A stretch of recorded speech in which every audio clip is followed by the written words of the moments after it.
मगर मैं आप लोगों को खास बात कहना चाहता हूं, ये राम जन्मभूमि, ये जो शब्द प्रयोग है, इस रेफरेंस में ये बात मैं कहना चाहता हूं कि राम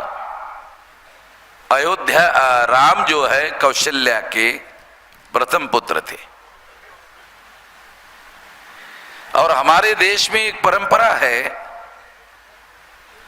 जब यहां की महिलाएं किसी भी धर्म की हो, मैंने मुसलमानों को यूपी में पूछा कि क्या आपके घर में जो लड़की शादी करके ससुराल जाती है और पहला बच्चा पैदा करने का समय आता है, तो क्या वो लड़की अपने माँ के घर बच्चा पैदा करने के लिए आती है? तो मुसलमानों ने भी कहा हाँ, हमारे घर में हमारी भी लड़की आती है। तो मैंने उनको कहा कि मुस्लिम लोगों का जो धर्म है वो अरबस्तान में निर्माण हुआ, मगर मुसलमान भारत के दृष्टि से अगर देखा जाए, कल्चरल दृष्टि से देखा जाए, सांस्कृतिक दृष्टि से देखा जाए, जो एविडेंस उपलब्ध है उसके अनुसार तो मुसलमानों की नेशनैलिटी भारतीय है। और भारत कहां तक है? अफगानिस्तान की जो लास्ट बॉर्डर है वहां तक भारत है। ये भी थोड़ा सा आप लोग ध्यान रखो, मौर्यकालीन नक्शा देखो तो आपको पता चलेगा कि भारत का जो भौगोलिक नक्शा है वो अफगानिस्तान की लास्ट बॉर्डर जो रशिया को लगी हुई है वहां तक है। और अभी भी वो नक्शा मौर्यकालीन भारत के तौर पर भारत में पढ़ाया जाता है।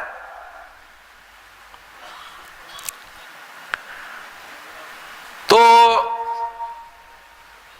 राम की मां कौशल्या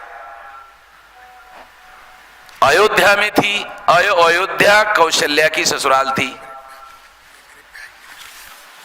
जब पहला बच्चा राम को पैदा करने का समय आया तो स्वाभाविक रूप से कौशल्या अपने मां के घर बिहार गई होगी। कौशल देश बिहार के भौगोलिक क्षेत्र में है, ऐसा ब्राह्मणों के पुराण बताते हैं। हमने नहीं लिखा, ब्राह्मणों ने लिखा हुआ है। तो कौशल देश गई होगी। कौशल देश बिहार में है और अपने मां के घर कौशल्या ने अपना प्रथम पुत्र राम को जन्म दिया होगा।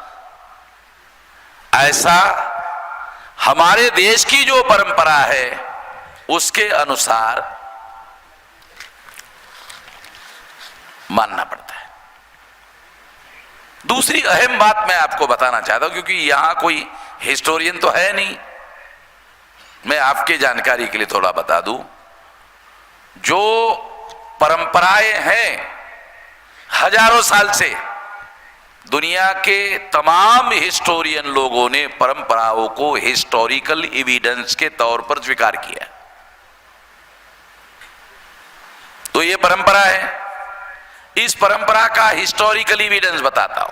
बुद्ध की मां जब बुद्ध को पैदा करने का समय आया था तो वो अपने मां के घर जा रही थी। तो इसका मतलब मैं कोई काल्पनिक कहानी नहीं समझा रहा हूं आप लोगों को, हिस्टोरिकल एविडेंस के साथ बता रहा हूं। बुद्ध की मां जब बुद्ध को पैदा करने का समय आया था तो अपने मां के घर जा रही थी। तो जो लुम्बिनी जंगल है वो जंगल में ही समय हो गया और जंगल में ही बुद्ध को बुद्ध की मां ने पैदा किया, जन्म दिया। ये हिस्टोरिकल एविडेंस है। जो परंपरा का उल्लेख मैं कर रहा हूं उसका हिस्टोरिकल एविडेंस भी है।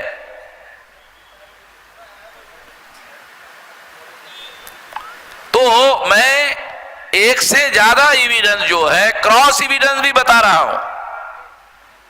अगर थोड़ी देर के लिए मान ले कि ब्राह्मण ये मान ले, ब्राह्मण ये कहना है नहीं नहीं ये परंपरा हमें मंजूर नहीं है, हाँ ये बात सही है, ये परंपरा हमें मंजूर नहीं है, ब्राह्मण ऐसा कह सकता है।